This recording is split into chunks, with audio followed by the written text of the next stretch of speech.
Have you ever had that feeling where something, really important, maybe even extraordinary is right there, but you don't quite see it? Oh, absolutely. Maybe because it's, well, too familiar, or it just doesn't fit our picture of what extraordinary is supposed to look like. Exactly. We all do it. Our brains, they take shortcuts, right? And sometimes those shortcuts, they kind of blind us to the amazing things hidden in, well, just everyday life. It's a really common human thing, isn't it? We tend to overlook the profound when it pops up in places we think we've already figured out, or, from people we see as just like us. Right. We expect it from somewhere else, maybe somewhere grander. Yeah, not from our own backyard, so to speak. Precisely. And today, that's what we're doing a deep dive into, this fascinating place where ancient traditions meet this timeless human tendency, how we react when wisdom or wonder shows up somewhere familiar. We're going to look at some incredibly specific, prescribed ways people were meant to connect with the divine in ancient times. And then we'll pivot. We'll look at the other side of the coin, this powerful idea that even prophets, the saying, can be without honor in their own hometowns. All because of that familiarity and maybe a surprising lack of faith. Exactly. So our sources for this are pretty rich, quite varied, actually. We're pulling from ancient biblical texts, specifically Leviticus, which details this amazing calendar of holy festivals.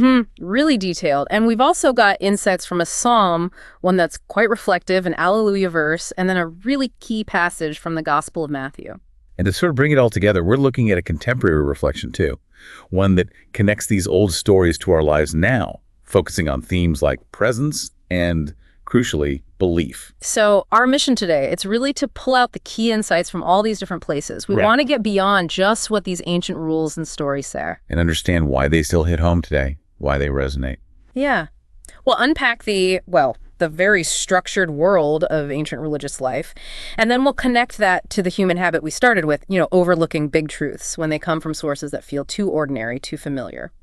Hopefully this deep dive will give you a fresh angle on spotting significance in your own day-to-day life and maybe help avoid that trap of, unbelief through familiarity. That's good. Where should we start? With the structure first. Yeah, let's do that. To really get why we sometimes overlook things, maybe we should first grasp how elaborately ancient communities were told to recognize and honor the divine. It sets up a really interesting contrast. Okay. So Leviticus. It lays out this incredibly precise set of instructions from the Lord to Moses about celebrating festivals. And these aren't just gentle suggestions. No, not at all. They're very specific commands.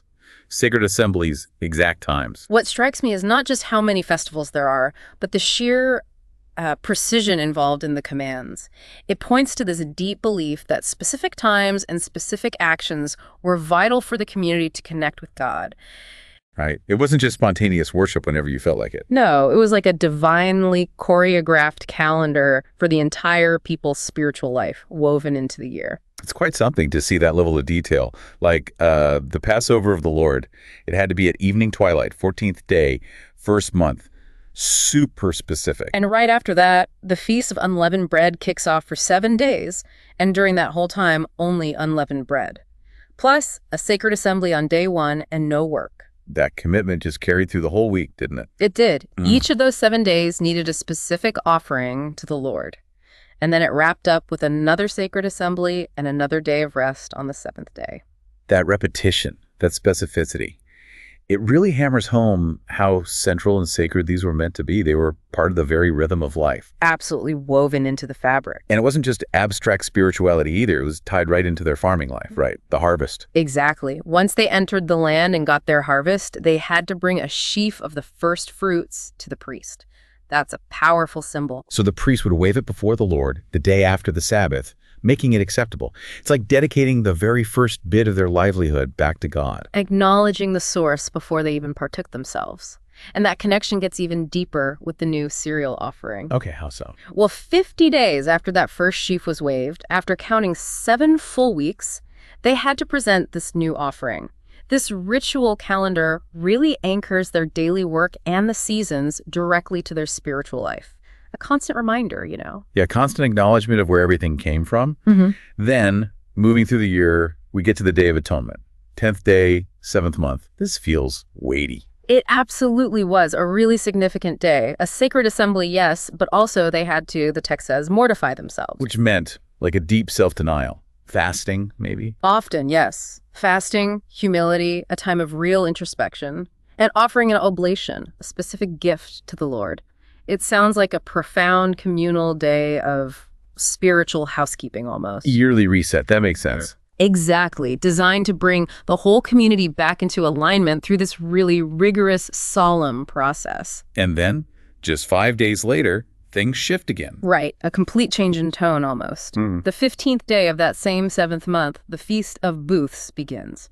For 7 days. And again, sacred assembly on day 1, no work. You got it. Offerings for 7 days straight. And then an 8th day, which was like a final solemn closing ceremony, another sacred assembly, another day of rest. So what we're seeing here is this huge, detailed framework for communal, very specific worship. A world where God's presence was supposed to be honored through these big, unmistakable actions and set times. It's a system really designed to make sure nobody could miss the divine signs, you could say. And the psalm we looked at, it reinforces that, doesn't it?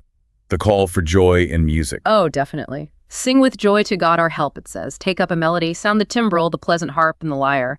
It even mentions blowing the trumpet at the new moon and full moon marking these solemn feasts. So these weren't just random rules. No, the psalm calls them a statute in Israel, an ordinance of the God of Jacob, a decree given way back when Joseph came out of Egypt. It's a powerful link back to God's saving actions and their side of the deal, the covenant. No strange God among you. I, the Lord, am your God who led you forth. It's a call for total devotion. And that Alleluia verse from 1 Peter really nails the enduring power of these divine words. The word of the Lord remains forever. This is the word that has been proclaimed to you.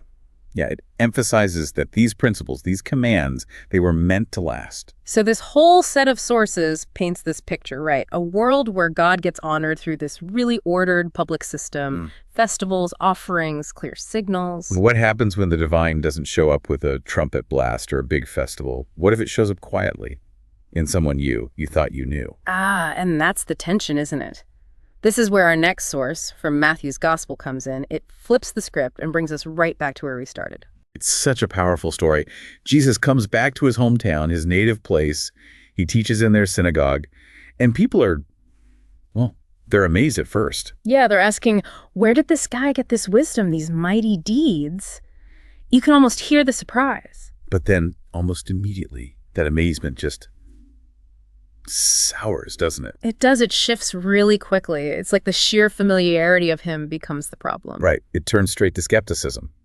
Dismissal, even, because they know his background. They say, isn't this the carpenter's son? Isn't his mother Mary? Don't we know his brothers, James, Joseph, Simon, Judas? Aren't his sisters right here with us? It's all about the ordinary. His family, his job, his upbringing. Yeah. It's too normal for them. That very familiarity, the perceived ordinariness, it becomes this huge stumbling block for them. How could he be special? And the text says they took offense at him. That's strong language. It is. And this is that classic unbelief through familiarity we talked about right at the beginning. How could someone we know so well, someone from around here, possibly have this kind of wisdom, this power? It just didn't fit their expectations. It challenges their whole framework. It's like a reluctance to admit they might have missed something extraordinary hiding in the ordinary guy they watched grow up. And Jesus calls it out directly, doesn't he? He does. He says that famous line, "A prophet is not without honor except in his native place and in his own house." It's such a profound insight into human nature. How our assumptions, our comfort with the familiar can just shut us down to seeing something truly remarkable, especially if it comes from somewhere or someone we've already labeled as ordinary. And look at the result, the consequence of that lack of recognition, that lack of faith. It's stark. He did not work many mighty deeds there because of their lack of faith. Wow. Yeah. And notice, it's not saying he couldn't do them. It suggests the environment itself, the pervasive unbelief rooted in that familiarity, it limited the reception of what he was offering. So the miracle isn't just about the power being present. It's also about people being open to actually receiving it. Precisely. Which ties in beautifully, actually, with that contemporary reflection we looked at. Right. It says it pretty bluntly, doesn't it? Jesus was rejected in his hometown because of familiarity and unbelief. And it highlights this very human struggle. Sometimes we miss God's presence in the ordinary because we expect something extraordinary. That specific point about missing God in the everyday because we're scanning the horizon for something spectacular that feels like a really key takeaway here. I think so too. We're listening for the trumpets, watching for the grand assemblies from Leviticus. And we miss the divine whisper in the quiet moment or in the person we see every single day, the humble, the unassuming. And the reflection, it doesn't just diagnose the problem, it offers a way forward, doesn't it? It does. Faith opens our eyes to recognize the divine even in humble places and people. It's an encouragement, really. Don't let your assumptions block what God might want to do. Yeah, and that prayer included in the reflection really sums it up. Lord, help me to believe even when things seem too familiar or simple. Open my heart to receive you in the people and moments I often overlook. That's powerful. Give me the faith that welcomes your work without doubt. Let my trust in you never be limited by my own expectations. It's a call for radical openness. So if we try and weave all these threads together now, what's the big picture that emerges?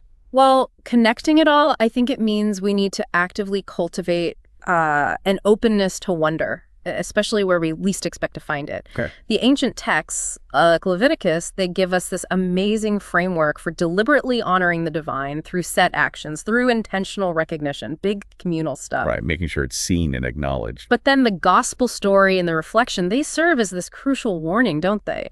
About our tendency to dismiss the divine when it shows up in a way that doesn't fit our mold, especially when it's familiar or humble or, just ordinary. So we have to be willing to look past what we think we already know. I think that's exactly it. Hold both truths, maybe. Honor the sacred in the grand ways, yes, but also train ourselves to recognize it when it arrives quietly, unexpectedly. Wow, what an exploration this has been. We've gone from those meticulously detailed ancient festivals commanded by the Lord. Yeah, things like Passover, unleavened bread, remembering the past communally, the dedication of first fruits, the new cereal offering. The deep introspection of the Day of Atonement, and then the joyful Feast of Booths, all marked by these sacred gatherings, specific offerings, mandated rest. Very structured. And then we swung right over to that incredibly poignant story of Jesus, unrecognized, rejected in his own town. All because he was too familiar. Just the carpenter's son with a family everyone knew. We saw that stark contrast, didn't we? The ancient call to honor God with these huge, specific celebrations versus the human knack for dismissing the divine when it looks, humble every day. And the psalm reminded us, the Lord is near to all who call upon him, in truth. And the reflection really drove home that point. Familiarity and unbelief can make us miss God right under our noses because maybe we're looking for fireworks instead of the flicker of a candle. Faith, we learned, is what helps us adjust our vision. It helps us see the divine, even in those humble places, those ordinary people. It urges us not to let our assumptions build walls against miracles. It's quite a tension, isn't it? The divine calls for this honor, this precision, this observance. And yet it also shows up in the most unassuming ways, often missed by the very people who should know it best. The challenge then is, what? To hold both. To honor the sacred when it's obvious, but also look for it when it's hidden. I think so. To be ready for both the trumpet blast and the quiet conversation. Okay, so here's a final thought for you listening in. If it's true that a prophet is not without honor, except in his native place, and if we sometimes miss the divine in the ordinary because we're scanning for the extraordinary, then what familiar situation in your life right now? What seemingly simple moment? Or maybe even an overlooked person in your community? what if that holds a deeper truth?